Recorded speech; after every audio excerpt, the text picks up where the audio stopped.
Assalamualaikum warahmatullahi wabarakatuh.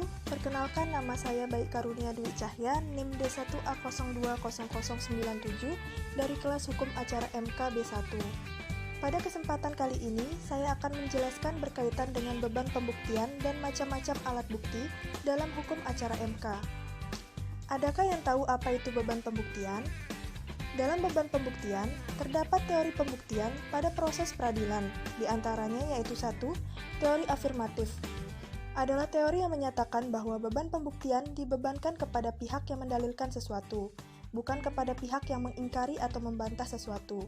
Teori ini disebut juga dengan teori pembuktian negatif. 2. Teori hak sama dengan teori afirmatif, yaitu siapa yang mengemukakan suatu hak harus membuktikan hak tersebut. Namun, teori ini hanya terkait dengan adanya suatu hak, bukan peristiwa atau keadaan tertentu. 3. Teori hukum objektif adalah pihak yang mendalilkan adanya norma hukum tertentu harus membuktikan adanya hukum objektif yang menjadi dasar norma hukum tersebut. 4. Teori kepatutan adalah beban pembuktian diberikan kepada pihak yang lebih ringan untuk membuktikannya. Namun, kelemahan dari teori ini adalah tidak mudah untuk menentukan secara pasti pihak mana yang dianggap paling ringan memikul beban pembuktian. 5. Teori pembebanan berdasarkan kaidah adalah kaidah yang bersangkutan menentukan bahwa beban pembuktian ditentukan oleh kaidah hukum tertentu. Selanjutnya, dalam Undang-Undang MK tidak ditentukan secara khusus tentang beban pembuktian. Undang-Undang MK hanya menyatakan bahwa untuk memutus perkara konstitusi harus didasarkan pada sekurang-kurangnya 2 alat bukti, baik yang diajukan oleh pemohon, termohon, atau pihak terkait. Tidak ditentukan siapa yang harus membuktikan sesuatu. Sedangkan di dalam perkara konstitusi terkait dengan kepentingan umum hakim, dalam persidangan MK dapat aktif memerintahkan kepada saksi atau ahli tertentu yang diperlukan. Dengan demikian, pembuktian dalam peradilan MK disebut menerapkan ajaran pembuktian bebas yang terbatas. Apa itu ajaran pembuktian bebas terbatas? Di dalam pembuktian bebas yang terbatas, dapat dilihat dalam PMK yang mengatur pedoman beracara untuk setiap wewenang MK. Ketentuan tersebut diatur dalam pasal 18 ayat 1 sampai dengan ayat 3 PMK nomor 06/PMK/2005 tentang pedoman beracara dalam perkara pengujian undang-undang, yaitu 1. Pembuktian dibebankan kepada pemohon. 2. Apabila dipandang perlu, hakim dapat pula membebankan pembuktian kepada Presiden atau pemerintah, DPR, DPD, dan garis miring atau pihak terkait. 3.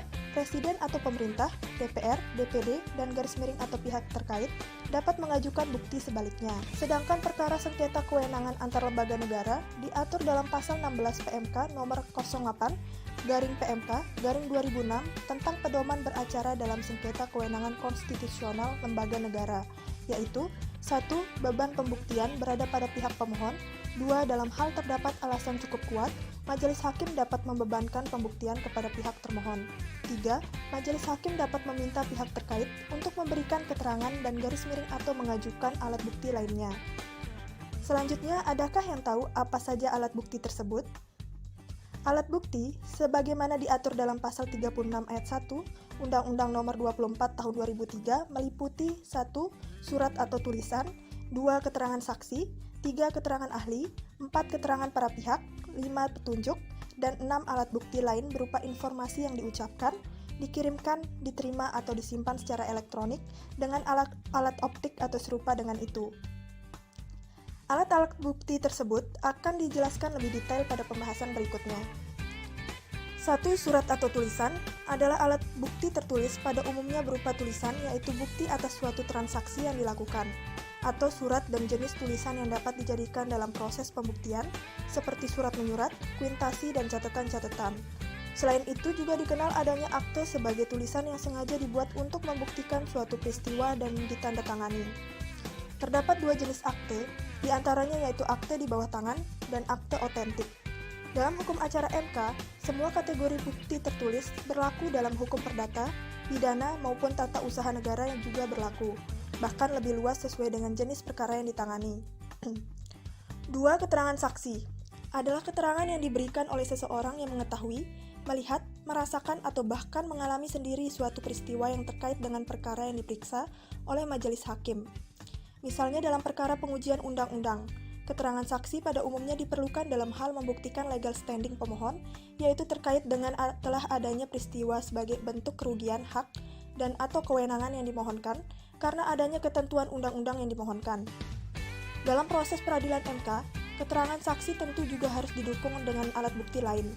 Dalam hal ini juga berlaku prinsip satu saksi bukan sanksi, yaitu unus testis nullus testis.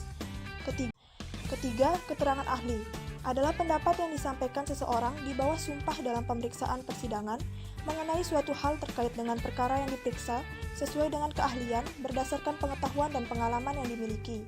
Keterangan ahli berupa keterangan tentang apa yang dilihat, dirasakan atau dialami tentang suatu peristiwa, tetapi pendapat dan analisis sesuai dengan keahliannya.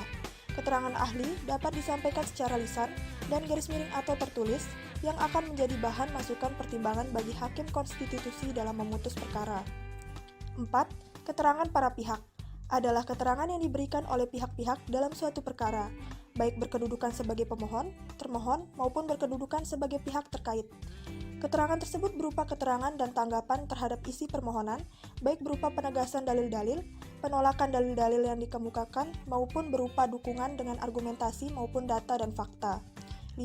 Petunjuk diatur dalam pasal 36 ayat 1 huruf E Undang-Undang Nomor 24 Tahun 2003 menyatakan bahwa petunjuk hanya diperoleh dari keterangan saksi, surat, dan alat bukti.